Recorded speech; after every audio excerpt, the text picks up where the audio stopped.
بسم اللہ الرحمن الرحیم۔ السلام علیکم۔ اسلامی لشکر نے جہاں پڑاؤ ڈالا اس مقام کا نام شوت تھا۔ آپ صلی اللہ علیہ وآلہ وسلم نے یہاں فجر کی نماز ادا فرمائی۔ اس وقت لشکر میں عبداللہ بن ابی بن سلول بھی تھا۔ یہ منافق تھا۔ اس کے ساتھ 300 جوان تھے۔ یہ سب کے سب منافق تھے۔ اس مقام پر پہنچ کر عبداللہ بن ابی نے کہا، آپ نے میری بات نہیں مانی اور ان 9 عمر لڑکوں کا مشورہ مانا، حالانکہ ان کا مشورہ کوئی مشورہ ہی نہیں ہے۔ اب خود ہی ہماری رائے کے بارے میں اندازہ ہو جائے گا، ہم بلا وجہ کیوں جانے دیں۔ اس لیے ساتھیوں، واپس چلو۔ اس طرح یہ لوگ واپس لوٹ گئے۔ اب حضور صلی اللہ علیہ وآلہ وسلم کے ساتھ صرف 700 صحابہ رہ گئے۔ اس روز مسلمانوں کے پاس صرف 2 گھوڑے تھے۔ ان میں سے ایک حضرت صلی اللہ علیہ وآلہ وسلم کا تھا اور دوسرا ابو بردہ رضی اللہ عنہ کا تھا۔ شوت کے مقام سے چل کر آپ صلی اللہ علیہ وآلہ وسلم نے احد کی گھاٹی میں پڑاؤ ڈالا۔ آپ صلی اللہ علیہ وآلہ وسلم نے پڑاؤ ڈالتے وقت اس بات کا خیال رکھا کہ پہاڑ آپ صلی اللہ علیہ وآلہ وسلم کی پشت کی طرف رہے۔ اس جگہ رات بسر کی گئی۔ پھر حضرت بلال رضی اللہ عنہ نے صبح کی اذان دی۔ صحابہ کرام رضی اللہ عنہم نے صفیں قائم کیں اور آپ صلی اللہ علیہ وآلہ وسلم نے انہیں نماز پڑھائی۔ نماز کے بعد حضور اکرم صلی اللہ علیہ وآلہ وسلم نے مسلمانوں کو خطبہ دیا۔ اس میں جہاد کے بارے میں ارشاد فرمایا۔ جہاد کے علاوہ حضور صلی اللہ علیہ وآلہ وسلم نے حلال روزی کمانے کے بارے میں بھی نصیحت فرمائی اور فرمایا، جبرائیل علیہ السلام نے میرے دل میں یہ وحی ڈالی ہے کہ کوئی شخص اس وقت تک نہیں مرے گا جب تک کہ وہ اپنے حصے کا رزق کا ایک ایک دانہ حاصل نہیں کر لیتا، چاہے کچھ دیر میں حاصل ہو، مگر اس میں کوئی کمی واقع نہیں ہو سکتی۔ اس لیے اپنے پروردگار سے ڈرتے رہو اور رزق کی طلب میں نیک راستے اختیار کرو۔ ایسا ہرگز نہیں ہونا چاہیے کہ رزق میں دیر لگنے کی وجہ سے تم اللہ کی نافرمانی حاصل کرنے لگو۔ آپ صلی اللہ علیہ وآلہ وسلم نے یہ بھی ارشاد فرمایا، ایک مومن کا دوسرے مومن سے ایسا ہی رشتہ ہے جیسے سر اور بدن کا رشتہ ہوتا ہے۔ اگر سر میں تکلیف ہو تو سارا بدن درد سے کانپ اٹھتا ہے۔ اس کے بعد دونوں لشکر آمنے سامنے آ کھڑے ہوئے۔ مشرکوں کے لشکر کے دائیں بائیں خالد بن ولید اور عکرمہ تھے۔ یہ دونوں حضرات اس وقت تک مسلمان نہیں ہوئے تھے۔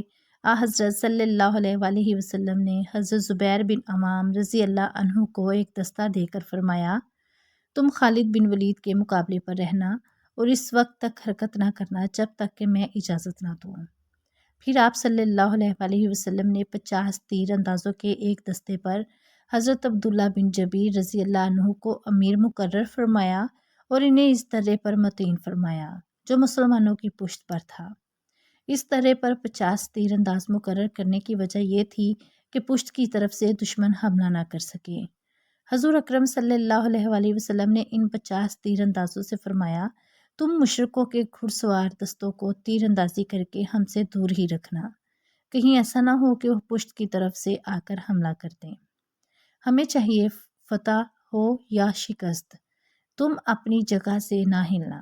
اس کے بعد حضور اکرم صلی اللہ علیہ وآلہ وسلم نے ایک تلوار نکالی اور فرمایا، کون مجھ سے یہ تلوار لے کر اس کا حق ادا کر سکتا ہے؟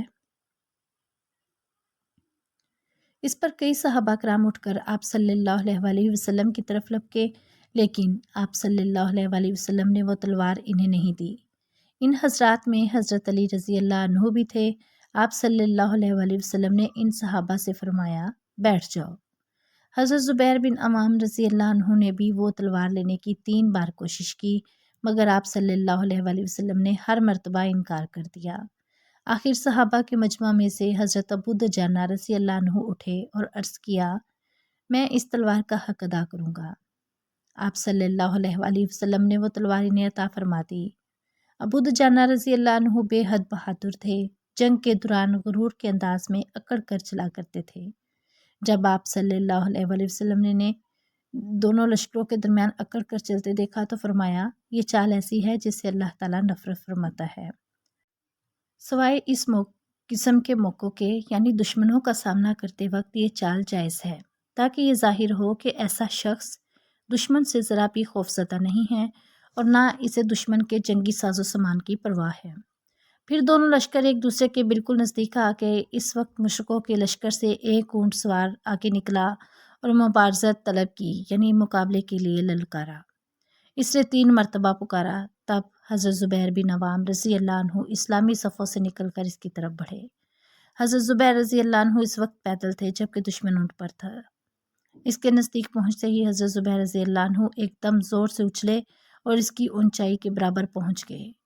ساتھ ہی انہوں نے اس کی گردن پکڑ لی۔ دونوں میں اونٹ پر ہی زور آزمائی ہونے لگی۔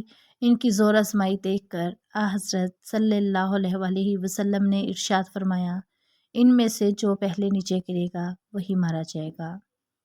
اچانک وہ مشرک نیچے گرا، پھر حضرت زبیر رضی اللہ عنہ اس پر گرے۔ گرتے ہی انہوں نے فوراً ہی اس پر تلوار کا وار کیا اور وہ جہنم رسید ہو گیا۔ حضرت صلی اللہ علیہ وآلہ وسلم نے حضرت زبیر رضی اللہ عنہ کی تعریف انفاس میں بیان فرمائی، ہر نبی کا ایک حواری یعنی خاص ساتھی ہوتا ہے اور میرے حواری زبیر ہیں۔ پھر آپ صلی اللہ علیہ وآلہ وسلم نے ارشاد فرمایا، اگر اس مشرک کے مقابلے کے لیے زبیر نہ نکلتے تو میں خود نکلتا۔ اس کے بعد مشرکوں کی صفوں میں سے ایک اور شخص نکلا۔ اس کا نام طلحہ بن ابو طلحہ تھا۔ یہ قبیلہ عبدالدار سے تھا۔ اس کے ہاتھ میں پرچم تھا۔ اب اس نے مبارزت طلب کی۔ اس نے بھی کئی بار مسلمانوں کو للکارا۔ تب حضرت علی رضی اللہ عنہ مسلمانوں کی صفوں میں سے نکل کر اس کے سامنے پہنچ گئے۔ اب ان دونوں میں مقابلہ شروع ہوا۔ دونوں نے ایک دوسرے پر تلوار کے وار کیے۔ حضرت علی رضی اللہ عنہ کا ایک وار اس کی ٹانگ پر لگا، ٹانگ کٹ گئی، وہ بری طرح گرا اور اس کے کپڑے الٹ گئے۔ اس طرح وہ برہنہ ہو گیا۔ وہ پکار اٹھا، میرے بھائی، میں خدا کا واسطہ دے کر تم سے رحم کی بھیک مانگتا ہوں،